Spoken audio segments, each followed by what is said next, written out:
So you want to start a YouTube channel, but you have absolutely no idea what to make it about. You're sitting there staring at a blank screen, scrolling through other people's channels and thinking, how did they figure out what to do? That feeling of being completely stuck before you've ever filmed a single second of footage is genuinely one of the most common reasons people never start at all.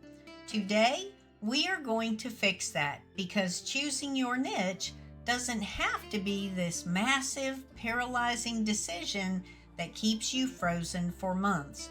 Let's get one thing out of the way immediately. You do not need to find the perfect niche. I know that's not what you expected to hear, but it's the truth, and it's actually really freeing once it sinks in. YouTube is one of those rare platforms where starting over is surprisingly simple. If you go 6 months down the road and realized you picked something that just doesn't excite you anymore, you can just start a new channel. It's not like you've signed a 10-year contract. The real danger isn't in picking the wrong thing. The real danger is spending so long trying to pick the right thing that you never actually begin. Progress comes from starting. Now that sounds simple, almost too simple, but it's the core mindset shift that you need before anything else clicks. Alright, so where do you actually begin?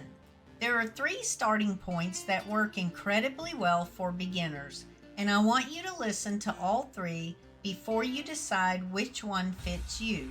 The first option is to document something that you are currently learning. Maybe you just started getting into woodworking, or you're learning how to invest for the first time, or maybe you're figuring out how to run a small business online. You don't need to be an expert. You just need to be one step ahead of the people who are starting from scratch.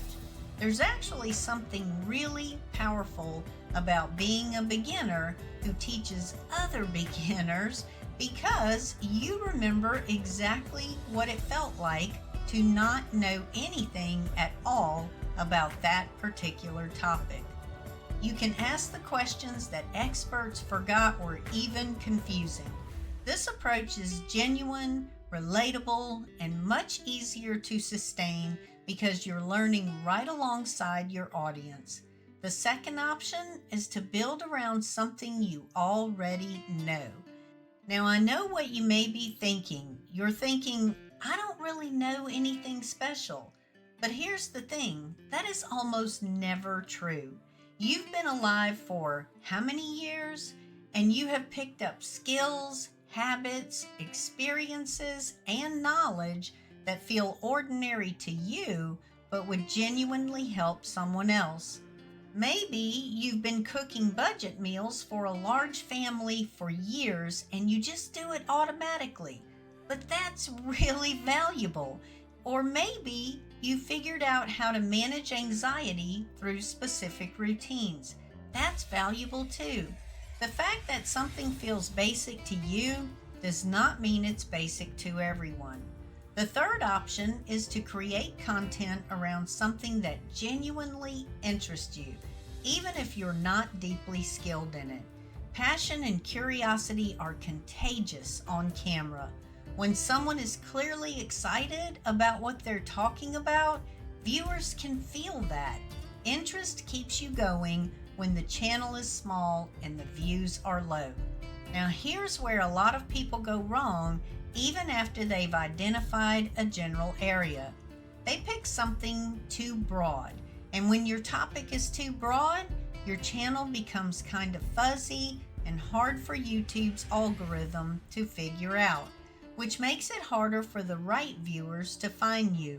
More importantly, it becomes hard for you to stay focused and consistent. So let's talk about how to sharpen your niche down to something specific. Think about your general interest area and then ask yourself, who specifically needs this content and what specific problem are they trying to solve? Fitness is a huge category. but home workouts for beginners who don't have any equipment is a specific category. Artificial intelligence is a massive topic, but AI tools that help small business owners save time is much more focused. Personal finance is broad, but side hustles for people who are working full-time jobs and want extra income on the side is a clear, targeted niche. YouTube thrives on content that answers real questions and solves real problems.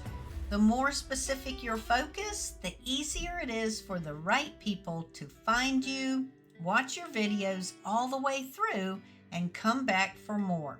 You are essentially becoming the go-to channel for a particular type of person dealing with a particular type of challenge.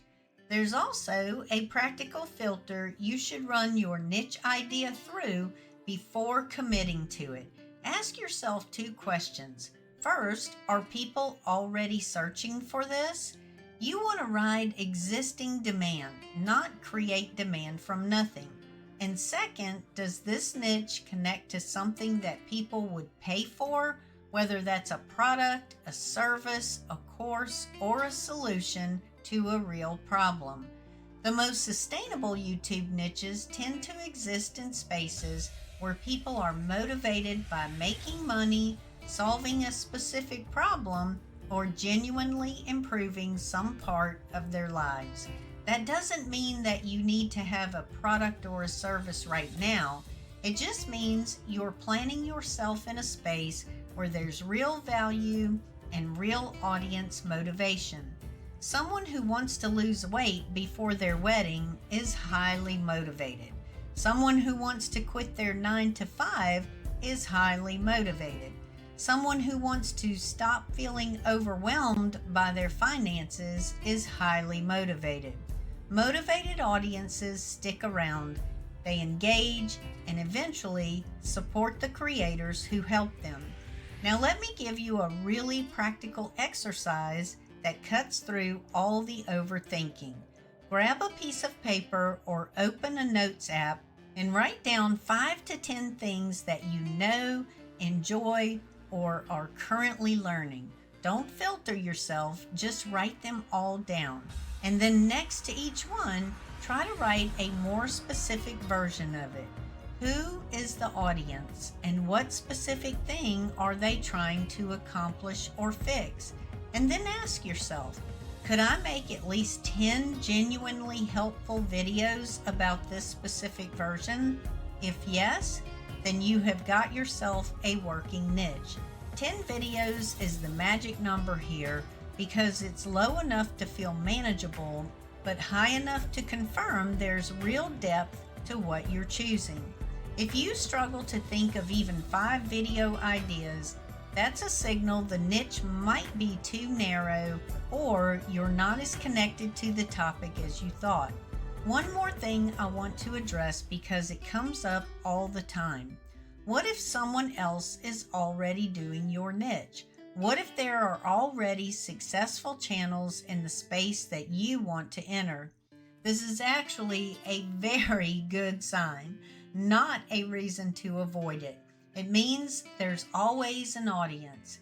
It means people are already searching for this content. You don't need to be the only person in a space. You just need to bring your own perspective, your own personality, and your own style. Nobody else has your specific combination of experiences, humor, communication, style, and life context. That is your edge. And the YouTube channels that struggle aren't the ones with competition. They're the ones that are either too generic, too unfocused, or simply never got started because the creator kept waiting for the perfect moment and the perfect idea. So here is your takeaway. Pick something you know, something you're learning, or something you're genuinely interested in. Narrow it down to a specific audience with a specific problem. Run it through the search demand filter and monetization potential filter. Ask yourself, If you can make 10 helpful videos and then stop thinking and start making, you can refine your niche as you go. You can get sharper, more specific, more strategic over time. The first step isn't perfection. The first step is direction. Pick a direction, get moving, and let the momentum build from there. The channels that grow are the ones that started imperfectly and kept going anyway.